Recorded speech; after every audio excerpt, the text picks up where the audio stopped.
Halo, apa kabar? Saatnya Anda menyimak berita Jawa Tengah bersama saya, Agi Kurniasanti. Sejumlah berita pilihan akan kami sajikan untuk Anda. Dan berikut 3 berita utama hari ini. Data tak sesuai, warga Jatinegara Kabupaten Tegal tak bisa cairkan bantuan langsung tunai sementara kesejahteraan rakyat. Lepas ketergantungan dengan pupuk kimia, petani desa Kementul Kabupaten Semarang kini tanam padi organik. Pemuda di kota Semarang ciptakan lapangan pekerjaan sendiri dengan jenis usaha yang tergolong unik.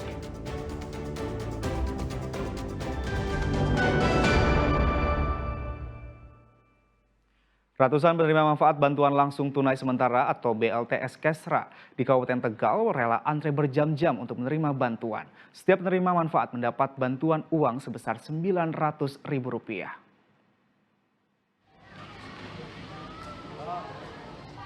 Sambil membawa fotokopi KTP, KK, dan surat undangan, ratusan penerima BLT Kesejahteraan Rakyat mengantre memenuhi gedung induk Jatinegara Kabupaten Tegal. Para penerima yang didominasi ibu rumah tangga, lansia ini rela menunggu berjam-jam untuk mendapatkan bantuan. Nantinya setiap penerima BLT akan mendapat uang sebesar Rp900.000. Bagi warga tak mampu, bantuan uang tunai ini sangat membantu dan berharap bantuan ini akan terus berjalan. Undangan dapatnya 900. 900.000. Iya. Ini jadi kan ngantri di sini dari jam berapa? Ngantri berangkat dari jam 10. Tapi ini katanya lanjut lagi jam 1. Dari pagi berarti ya? Iya. Adanya BLT ya harapannya apa ya? Bisa berkelanjutan atau gimana? Bisa berlanjut untuk apa orang yang benar-benar tidak mampu. Nah selama ini juga sudah dapat bantuan yang lain nggak? Dapat bantuan beras dari balai desa. Bantuan beras ya? Iya. Berapa? Berdasarkan data Tunggal Sosial Ekonomi Nasional, jumlah penerima manfaat BLT sementara Kesra tahun 2025 di Kecamatan Jatinegara sebanyak 4.655 keluarga penerima manfaat. Kuncoro Wijayanto melaporkan dari Kabupaten Tegal.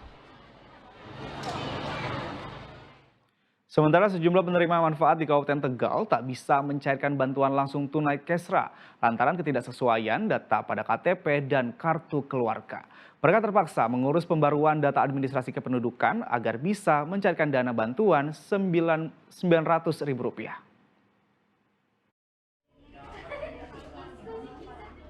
Senin siang, rumah paten kantor Kecamatan Jatinegara Kabupaten Tegal diserbu para penerima manfaat bantuan langsung tunai sementara kesejahteraan rakyat. Mereka mengurus perbaruan dokumen setelah data mereka ditolak saat hendak mencairkan BLTS Kesra. Penolakan itu terjadi karena tidak ada kesesuaian data antara nama dan nomor induk kependudukan di KTP dan kartu keluarga.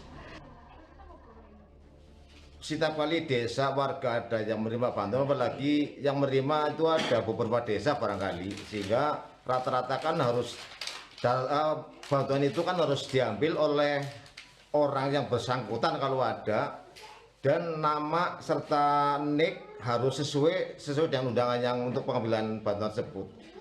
Nah, karena memang ada terjadi perbedaan data sehingga mereka mengurus perbaikan KK ke sini. Meski harus mengantre untuk pembaruan data administrasi kependudukan, warga tidak menyoalkan selama bisa mencairkan dana BLTS Kesra sebesar Rp900.000. Nomornya beda sama NIK KK. NIK yang di KTP beda dengan di KK. Iya benar. Nah terus suruh dibetulin? Suruh betulin sama tukang pos gitu tadi. Sama posnya suruh betulin dulu? Iya, suruh betulin, suruh cetak, tapi tadi biar bisa cocok ya diambil duitnya. Ambilnya di mana? Di kantor pos. Di kantor pos. Ya. Tadi sudah antri di kantor pos nggak? Antri panjang banget. Antri panjang? Iya. Dari pagi? Dari jam 9 lah berangkat. Nah terus sudah dapat nomor panggilan, ada kekeliruan di NIK? Belum, saya tanya dulu gimana bisa apa enggak, terus saya tanya sama orangnya, katanya NIK di KK sama KTP nggak cocok, jadi nggak bisa diambil, harus diperbarui dulu ke kecamatan. Jumlah penerima manfaat BLTS Di Kecamatan Jatinegara ada 4.665 orang. Dari jumlah itu terdapat ratusan orang yang tidak bisa mencairkan dana bantuan karena masalah data administrasi kependudukan. Kuncoro Wijayanto melaporkan dari Kabupaten Tegal.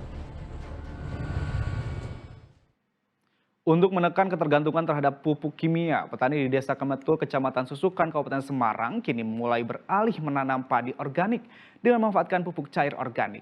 Warga beralih ke sistem pertanian ramah lingkungan karena dapat meningkatkan keuntungan.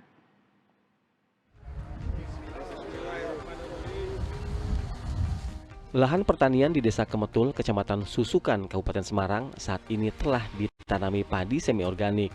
Lahan sekitar 10 hektare dikelola oleh 21 petani yang tergabung dalam Gapok Tan Sidomulyo yang juga menggandeng kaum milenial untuk regenerasi petani. Sabtu pekan lalu, lahan sawah ini menggelar panen raya dari hasil pertanian sehat berbasis semi organik. Dalam prakteknya, pupuk untuk padi tak lagi menggunakan cairan kimia, tapi menggunakan limbah tahu sebagai bahan dasar pupuk. Sistem pertanian organik dinilai lebih menguntungkan karena mampu menekan biaya produksi untuk pembelian pupuk kimia. Hasil panen pun setelah dihitung oleh Badan Pusat Statistik Kabupaten Semarang, dalam 1 hektar bisa menghasilkan 6,9 ton padi. Padahal sebelumnya saat menggunakan pupuk kimia hanya mampu panen di angka 4 ton. Intinya kita mencoba, ini sebagai contohan, kebetulan kita dari petani-petani milenial kita untuk mencoba semi organik ya, menuju beras sehat. Jadi kalau kita untuk organik kita belum, tapi kita semi organik menuju beras sehat seperti itu. Berarti ini baru proses untuk full ya, organik, Pak. Ini baru semi. Baru menjelang full organik nantinya seperti itu. Kendalanya apa, Pak? Kalau kendala kita sebenarnya generasi penerus petani. Nah itu kendala kita sebenarnya. Kebanyakan di Desa Kemetul petaninya sudah usia lanjut, lah kita mulai mendidik yang muda-muda kita ajak untuk bertani. Intinya itu. Kalau hasil pertaniannya itu 1 hektar hingga berapa banyak?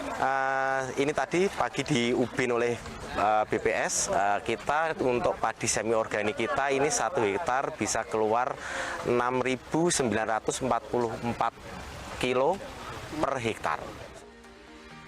Program padi semi organik merupakan langkah awal untuk memulihkan kesuburan lahan yang selama ini terpengaruh penggunaan pupuk kimia. Dengan organik akan menghasilkan padi yang lebih sehat, meningkatkan produktivitas dan meningkatkan kesejahteraan para petani. Dan saat ini di Kecamatan Susukan ini termasuk kecamatan yang membudidayakan padi dengan cara organik. Jadi ada di Desa Kematul, kemarin ada di Desa Ketapang dan beberapa desa lainnya. Nah, memang kita harus mengakui dengan adanya lahan kena pupuk kimia itu kan semakin lama kualitas lahan kita menurun. Maka salah satu cara untuk meningkatkan produktivitas kita kembali dengan budidaya cara organik.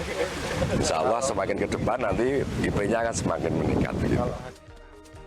Program peralihan menuju pertanian organik terus digalakkan secara bertahap di Kabupaten Semarang dengan melibatkan kelompok tani dan organisasi masyarakat. Saat ini sudah ada 130 hektare lahan di Kabupaten Semarang yang sedang berproses kembali ke sistem organik. Yulianto melaporkan dari Kabupaten Semarang. Presiden ke-7 Indonesia angkat bicara mengenai bandara khusus PT Indonesia Morowali Industrial Park di Morowali, Sulawesi Tengah. Jokowi menegaskan tak pernah meresmikan bandara privat tersebut. Hal ini diungkapkan Joko Widodo ketika dijumpai awak media di kediamannya di Sumber, Solo, Jumat lalu. Mantan wali kota Solo itu menuturkan tak pernah meresmikan bandara privat milik swasta itu. Ia hanya meresmikan Bandara Maleo yang dibangun pemerintah. Sempat beredar kabar jika bandara privat PT IMIP di Morowali itu disebut diresmikan oleh Presiden ke-7 pada 2018 silam. Bandara milik swasta itu menjadi sorotan lantaran beroperasi tanpa adanya otoritas negara. Saya nggak pernah meresmikan bandara IMIP di Morowali, nggak pernah. Seingat saya yang saya resmikan adalah Bandara Maleo di Morowali. Itu yang membangun pemerintah. Tahun berapa, Pak? Sudah lupa. Kalau yang IMIP itu saya kira miliknya swasta. Artinya ini menjawab tudingan bahwa itu diresmikan saat Pak Jokowi memerintah ya? Ya, semuanya kan hal yang nggak baik kan ditariknya ke saya. Oke, makasih. Ya. Terima kasih, Pak.